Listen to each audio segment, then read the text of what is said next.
Oxford is home to a wealth of historic architecture. Oxford is known as the City of Spires and is famous for its small alleys, colleges, academia, popular shopping areas and its enormous character. The purpose of this report is to look at the townscape of Oxford based on Gordon Cullen's views in his book, The Concise Townscape. The book pioneered the concept of townscape, which is the art of giving visual coherence and organisation to the jumble of buildings, streets and space that make up the urban environment. It has been the major influence on architects, planners and others concerned with what cities should look like. The route starts by Magdalen College at the Long Wall Street junction where the High Street shops begin. It then turns down the side street, Queen's Lane, it goes back onto the High Street. It carries down until going to Turl Street. The route then goes back down the High Street towards the Carfax Tower, past the Westgate Shopping Centre, then down New Road, passing Oxford County Council and Oxford Castle Mound, ending up at the beginning of Park End Street. This is the beginning of the route by Magdalen College. The video shows the movement from old buildings to where the High Street shops begin. You can see the contrast of public and private buildings here, and this is being shown by the simplicity of Magdalen College against the intricacy and differences of the shops inhabiting the old building. To the left we see a vehicle coming out from Merton Street. This creates an element of shock and surprise, as when walking along you wouldn't think there would be an alleyway, let alone one to fit vehicles down. We see that the alleyway is in fact 3.9 metres wide, which further creates the element of surprise. To the right we can see occupied space marked with on-street furniture and canopies, which is clearly a coffee shop. We see 5 areas of space. The pedestrianised mark in the middle of the road with the bikes resembles shared space and creates a sense of here and there, also with the use of the archway. Approaching Queen's Lane on the right, there is a mystery of what is round the sharp corner. As the corner bends, we see the narrowness of Queen's Lane, and beyond we see a screened vista. The tree is key as not only does it indicate incidence, as it is the only one, but it also shows punctuation and gives the importance to the vista. On Queen Street we see one of the Oxford colleges. The archway creates a feeling of here and there as it separates the college from the street, and it is not known what is through the arch, creating surprise that there actually is the openness beyond.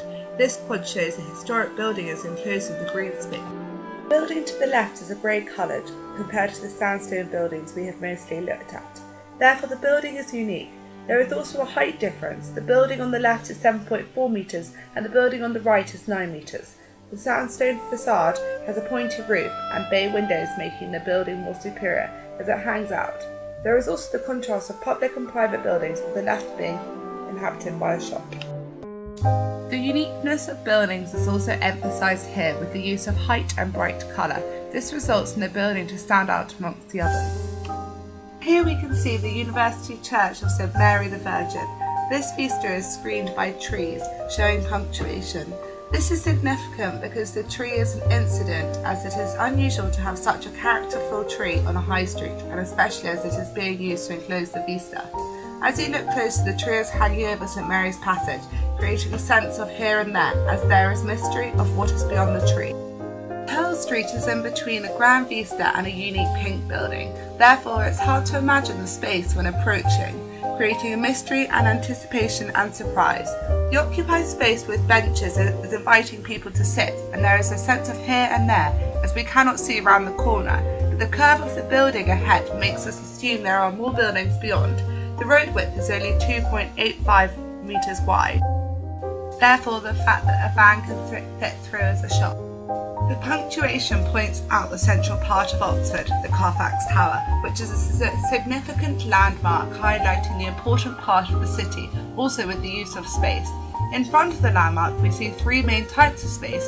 One is vehicle use, one is pedestrian, and one is combined space. Bond Square is opposite Westgate Shopping Centre. It is elevated and the use of trees creates a sense of place. It is unusual, and as it is elevated it creates a superiority and adds emphasis to its tranquility. Malmaison and the surrounding restaurants are set back from the road, creating here and there, as if the road is here, then what is there?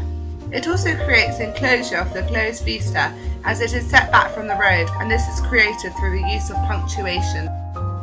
This is where I end my route. We can see the difference from old buildings to newer buildings. This part of the route is the main traffic route seen by the size of the road and the traffic lights going towards Oxford railway station. Most of the buildings are restaurants, nightclubs and pubs. Oxford satisfies those who live, work and visit the city. The architecture, history, shopping and people all add to its sense of place. The development of Oxford over the years has been carefully thought out. In the future, when designing cities, I will use Gordon Cullen's visions of the Townscape as a point to enhance my city, as this has taught me to make a meaningless model into a well thought out and exciting composition.